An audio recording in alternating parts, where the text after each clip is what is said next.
Well, thank you very much. We had a terrific meeting. We discussed a lot of things. As you know, I had an excellent phone call with President Putin that lasted for over 2 hours. We discussed a lot of points, and I do think we're getting a lot closer, maybe very close. The President and I just spoke to the European leaders. They were President Emmanuel Macron of France, President Alexander Stubb of the Republic of Finland, President Karol Nawrocki of the Republic of Poland, Prime Minister Jonas Gahr Store of the Kingdom of Norway, Prime Minister Giorgia Meloni of the Italian Republic, Prime Minister Keir Starmer of the United Kingdom of Britain and Northern Ireland, Chancellor Friedrich Merz, the Federal Republic of Germany, Secretary General Mark Rutte, the North Atlantic Treaty Organization, NATO, President Ursula von der Leyen of the European Commission. We spoke to all of those great leaders. They're all great leaders. And we had a great talk with them after we were completed. We thought it was appropriate to speak with them. And our meeting was excellent. We covered, somebody would say 95%. I don't know what percent, but we have made a lot of progress on ending that war, which is really certainly the most deadly war since World War II, probably the biggest war since World War II. And I want to thank Steve Witkoff, who's here, and I'd like to thank Jared, who's here someplace. Thank you, Jared. And thank you, Steve. What a great job you've done. Jared Kushner, Steve Witkoff. And Marco Rubio is here. Thank you, Marco. And Pete Hegseth is here. Those two people are doing an unbelievable job. And the four people on this one are doing, I don't think anybody could do it. And we'll see if it gets done, but it's very close, certainly. Nobody would even have a chance of getting it to where it is right now. Nobody would have thought that was possible. So I just want to say we've done very well. We've had discussions on just about every subject. And that includes with President Putin before. And we went into great detail, and we likewise went into great detail today. And it was an honor to have you at Mar-a-Lago and have lunch. I hope you enjoyed the food. Your people enjoyed the food, I can tell you that. You're big, strong people. Your general over there looks like central casting. I want to also, by the way, speaking of generals, we have a great general. General Raisin Kane, who is here someplace. Thank you. General, thank you very much. He's great. So, Mr. President, maybe you want to say a few words, Yeah. and then we'll speak over the next couple of weeks. We'll speak probably quite a bit, but we'll speak tomorrow. Thank you very much. Appreciate it. Thank you so much, Mr. President. Thank you. Thank you for everything. Dear colleagues, first of all, I would like to thank President Trump for a great meeting at this amazing place in his home in Mar-a-Lago. And we had a really great discussions on all the topics, and we appreciate the progress that was made by American and Ukrainian teams in these recent weeks. Special thanks to Steve Witkoff and Jared Kushner, and thank you for their engagement and full commitment, and also to our team, and first of all to Rustem Umerov and General Gnatov, and to all our teams. And we discussed all the aspects of the peace framework, which includes, and we have a great achievements, 20-point peace plan, 90% agreed, and U.S.-Ukraine security guarantees, 100% agreed. U.S.-Europe-Ukraine security guarantees, almost agreed. Military dimension, 100% agreed. Prosperity plan being finalized, and we also discussed the sequencing of the following actions. And we agree that security guarantees is the key milestone in achieving lasting peace, and our teams will continue working on all aspects. We also had a joint productive call with European leaders, like President Trump said already, and a lot of leaders, including NATO and the EU. And we agreed that our teams will meet in upcoming weeks to finalize all discussed matters. And we agreed with President Trump that he will host us, and maybe in Washington, European leaders and Ukrainian delegation, yes, in January. And Ukraine is ready for peace. And once again, would like to thank President Trump for a warm welcome and substantial discussion. Thank you, Mr. President. Thank you very much. Thank you so much. Any questions, please? Mr. President, we've heard some digits from President Zelensky, 90%, 100%. The U.S. Ukraine security guarantees. What number are we at right now? Well, I think look, you can say 95%, but I don't like to say percentages. I just think we're doing very well. We could be very close. There are one or two very thorny issues, very tough issues, but I think we're doing very well. We made a lot of progress today, but really we've made it over the last month. This is not a one-day process deal. This is very complicated stuff, but I think when the president says 95, I think, could be close to 95%. Yeah, please, behind you. Mr. President, have you agreed on the so-called free trade zone on Donbass? How to separate the sites? How to make the separation line? Who will be responsible? The word for agreed that? is too strong. I would say not agreed, but we're getting closer to an agreement on that, and that's a big issue. Certainly, that's one of the big issues, and I think we're closer than we were. Probably it's unresolved, but it's getting a lot closer. That's a very tough issue, but one that I think will get resolved. Yeah, please. We are receiving some mixed signals coming from Moscow, even after you spoke with President Putin. Can you assure us that you have received written or any formal response from them? Well, what was the issue? You have to tell me. What did they say? So they are telling that Ukraine has to give up Donbass. Just very recent statement coming out. Well, that's what they've been asking for, and there's a dispute about that. So they're going to have to iron that out. That's an issue they have to iron out. But I think it's moving in the right direction. If they reject or delay the solution or peace agreement that you try to achieve, If something doesn't happen, you mean if something doesn't happen? Yeah, go ahead. May I ask? No, go ahead. You're going to finish your will question. there be any step that the United States be prepared? Well, to we'll take? see. Look, we'll see. But I don't want to talk about that because I think we're getting pretty close. Yes, please. May I ask the President of Ukraine Please. about territorial question? Mr. President, what is your take on Donbas status? Are you prepared to see it as a free economic or demilitarized zone? No, we spoke about 20 points plan, and I'm happy that really our teams very close to results, and I agree with President Trump that our teams worked not one day and not one week, more than 1 month, beginning from Geneva, then 2 meetings in Miami, then we had Berlin, and now we have Mar-a-Lago. So this is a very difficult question. You know our position, so it's we have to respect our law and our people. We respect the territory which we control, and of course our attitude is very clear. That's why President Trump said this is a very tough question, and of course we have with Russians different positions on it. And have you discussed referenda about? No, when we speak about referendum, we spoke that it's one of the key. We can have referendum on any kind of points of this plan. I said that we can use referendum like for the plan, or we cannot use referendum. It's one of the key. We can use, this possibility of Parliament to vote according to the law or to have referendum. Doesn't matter. This referendum, if the plan will be very difficult for our society, very difficult, of course our society has to choose and has to vote, because it's their land, the land not of one person, it's the land of our nation for a lot of generations. They'll probably have to get their plan approved by Parliament or by referendum of the people. You would think that they want, I know they had a poll that it's 91% in favor of ending this war, so they want to end it like everybody wants. Russia wants it ended, everybody wants it ended, and we want it ended. I want it ended because I don't want to see so many people dying. We're losing massive numbers of people, the biggest by far since World War II. So we want to see it ended, absolutely. President Yes. Trump, you said at the top that you plan to speak again tomorrow. Is that correct? I might. It depends on what happens tomorrow. If there's an additional something to add, otherwise there's no reason to. We're in the process. Jared and Steve are working very hard to get something done, and if there's something that comes up, I'd speak, but otherwise I don't think there's any reason to. In your mind, sir, what are the thorniest issues still unresolved after the? Well, I think the land you're talking about, some of that land has been taken.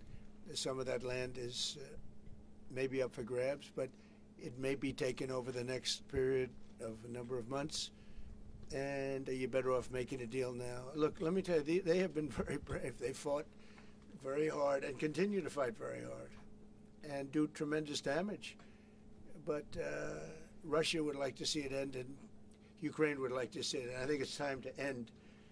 And a lot of very brave people, a lot of people that are dead right now, unfortunately, because I've said, and nobody's disputed it, that if the election weren't rigged and stolen, 2020, you wouldn't have had this war. Would have never happened, and it didn't happen for 4 years. Never was even thought to happen. And I spoke with President Putin. I got along with him very well, despite the Russia hoax, which was a total hoax. He used to say, "What is going on over there?" But it was a total hoax, as he knew and as I knew. But I spoke to him, and we'd talk about Ukraine. I've said it before. It was the apple of his eye, but he wasn't going to do anything about it. He didn't do anything about it until I was gone, and then a lot of really bad statements were made by people, by a lot of people, I guess, but by a certain president that we had, who was a disaster. Mr. Yes. President, do you anticipate going to Ukraine if you can get to an agreement? And I know I you have no said problem earlier, with doing it. You know, I have no problem with doing it. Don't anticipate it. Would like to get the deal done and not necessarily have to go. I've offered to go and speak to their parliament, and you know, if that would help. I don't know if that would help. I think it would probably help, but I don't even know if that's. You're welcome. Yeah, no, I know. Always. So I'm not sure that it would be really necessary, but if it would help save 25,000 lives a month or whatever it may be, I would certainly be willing to do that. Yeah, please. No, behind you. And how about Are you? Where are you from? from Ukraine? Good, I had a feeling. Public broadcaster. Good. And how about Zaporizhzhia nuclear plant? Have you discussed this question? When what? Zaporizhzhia nuclear plant. Yeah, we discussed that at length today. As you know, it's in pretty good shape. It can start up immediately, almost immediately. And it's one of the things I discussed with President Putin. And they were talking about the nuclear plant. It's probably the biggest in the world, just about the biggest anywhere in the world. Can you believe that? And President Putin's actually working with Ukraine on getting it open. He's been very good in that sense. He wants to see that open. And he hasn't hit it with missiles, hasn't hit it with anything. It's a big danger to do that for everybody. But they're working together to try and get it. It can open very quickly. It's in pretty good shape. And the people there have been there for years. The people there running it. You know, they have 5,000 people in that plant. Can you believe it? I learned that today. 5,000 people. It's the biggest plant of its kind in the world. And they're working together to get it opened. They could maybe get it open quickly. That's a big step when he's not bombing that plant. It's a big step. Mr. President, you in the readout from Moscow, they talked about the creation of some working groups that Yes. would be set. Can you tell us about what those working groups Sure. would entail? And also, if you wouldn't mind, what is the message that you will give to Putin when you speak to him after your meeting? So here? the working group is going to be composed of Steve Witkoff, Jared Kushner, General Raisin Kane, Marco Rubio, and a few other people that we're going to be putting onto it. I think Pete Hegseth should be in that working group. He knows the territory very well. He's been fantastic at what he's doing. And they may add one or two people. And likewise, Ukraine's going to have some very good people that were at lunch today that enjoyed the lunch today a lot, more than they thought, right? But do you want to say who may be on your working group? Yeah, we now, as I said, that we work with Steve and Jared. We worked our Rustem Umerov and also Deputy Minister Gislitz and also General Gnatov, and they will continue work in this group. And of course, if we will go further, and I hope that really we will have decisions in January, as I said, about all these documents, 6 documents, and of course, we will continue work on this, so they know what to do. Yes. And that working group, by the way, importantly, will also then be working with Russia, okay? Because to work with ourselves doesn't really solve much of a problem. So they'll be working with Russia. Yeah, please. President, you said this morning you weren't a deadline guy. How long do you think it'll take to get this last little bit, as you say, finished? What are we talking So about? if it went really well, you know, maybe a few weeks. And if it went poorly, longer. And if it went really poorly, it's not going to happen. That would be a shame. There's that chance also. You know, it's possible it doesn't happen. But you know, in a few weeks we will know one way or the other, I think. But if it went really well, but it could also go poorly. I mean, you know, we could have something where one item that you're not thinking about is a big item breaks it up. Look, it's been a very difficult negotiation, very detailed. It's funny, I settled 8 wars. Some were going on for 35 years, and we got them settled in a couple of days. Some of them, one was going on for 37 years. I settled it in 1 day. But this is a very complex one. Do you want to put odds on it? What the battle? No, I think we'll get it done. I don't want to say when, but I think we're going to get it done. Yes, ma'am. Mr. President, you in the past have suggested a trilateral meeting between both Presidents Putin and Zelensky. Right. Is that something that is also on the docket? I see that happening, sure, at the right time. I saw a very interesting President Putin today. I mean, he wants to see it happen. He wants to see it. He told me very strongly. I believe him. Don't forget, we went through the Russia hoax together. And he'd call me, I'd call him, I'd say, can you believe the stuff that they're making up? And it turned out we were right. They made it all up. And despite that, we didn't get into wars and we didn't get into problems, but we weren't able to trade very much or any of that, which was a shame because, you know, a lot of success could have been had by trading with Russia. They have great land, great minerals and other things, and we have things that they want very badly. But the Russia hoax, which was a terrible made-up fictional thing by Crooked Hillary and by Adam Shifty Schiff and bad people, sick people. They made it up. It was all a made-up hoax, but it kept us really from dealing with Russia, kept Russia dealing, you know, from dealing with us. So, but despite that, we got along, and I don't know. I think we're going to get there. I know him very well. I think we're going to get there. Did you discuss any time, location, meeting place? Yeah, we're discussing a lot of things. No, look, I was on the phone with him for almost, I guess, 2.5 hours. They're just telling me now. That's a long time. We discussed a lot of things. We didn't talk about the weather. We weren't talking about what a beautiful day it is in Palm Beach, Florida. Yes. Trump, President Zelensky mentioned maybe a meeting with European leaders back in Washington. Would that be in the next few weeks? Well, in Washington or someplace, yeah. These leaders that I just read, these are great people. You know, they've spent a lot of money on helping Ukraine. And look, they're doing it for themselves also, meaning their country, because Ukraine's a very important country for them in particular. For us, it's very important. To me, it's the lives. You know, we're thousands and thousands of miles. We're protected by a thing called the Atlantic Ocean and lots of other places, to be honest. And they're not, you know, they're right there. But we're working together with them as we should be. But I'm doing it to save lives. You know, we're not spending any money. Biden gave $350 billion away. And the president was nice enough to give us a contract to take out rare earth and things. So we'll see how that all works out. We have a contract, but we appreciated that. He was very good. But we'll see how that works out. But if you think about it, we're going to have, I really believe we're probably, Mr. President, by far closer than ever before with both parties. We had some times when he was close and President Putin wasn't. Then when President Putin was close and he wasn't. You saw that in the White House. But I think they both want to see it happen. Mr. President, in your conversation with... You're saying that you've said multiple times that you want to stop the killing, and nearly 100 American citizens died in Ukraine on the battlefield. What's your message to their families whose loved ones died fighting for Ukraine? Well, look, I mean, the message is so obvious. It's what a shame. They died in a foreign country. And some are celebrated people. They're very celebrated. But so sad that a thing like that would happen. Yes, ma'am. President Trump, obviously security is a major issue for the Ukrainians. Right. Did you offer any promises, any assurances today? Well, I did. We want to work with Europe. And Europe is going to take over a big part of it, as you can imagine. You know, they're right there. But we're going to help Europe 100%. Like they'd help us. Yes, ma'am, you were going to say something? Yeah, I was just going to ask, when your conversation... Who are you with? Andrea Shalal with Reuters. That's what I thought. Yeah.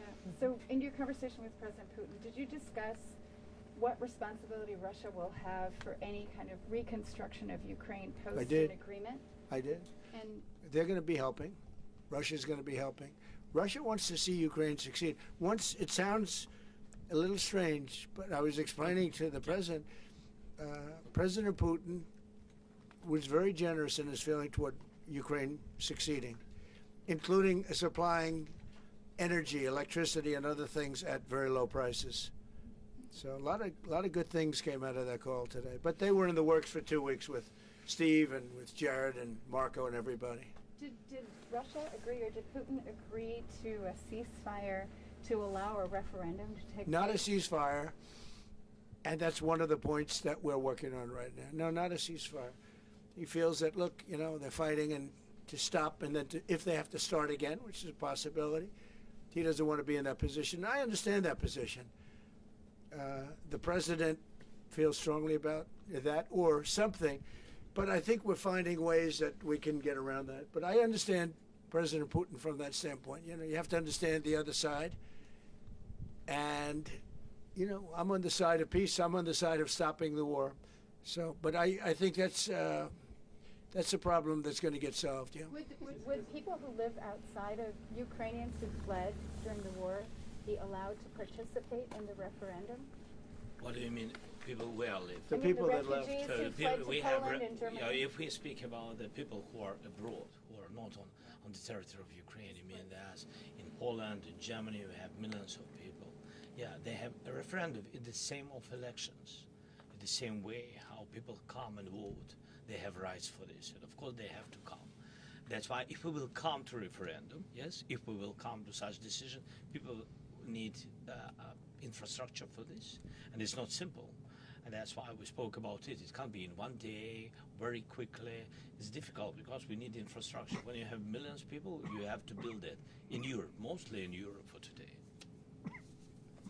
President Trump, I know you sound an optimistic note here, but what happens in a few weeks if things sputter? What are you prepared to do? They keep fighting, and they keep dying. No good. But if things don't happen, they keep fighting, and they keep dying. And we don't want that to happen. He doesn't want it to happen. President Putin doesn't want it to happen either. Okay?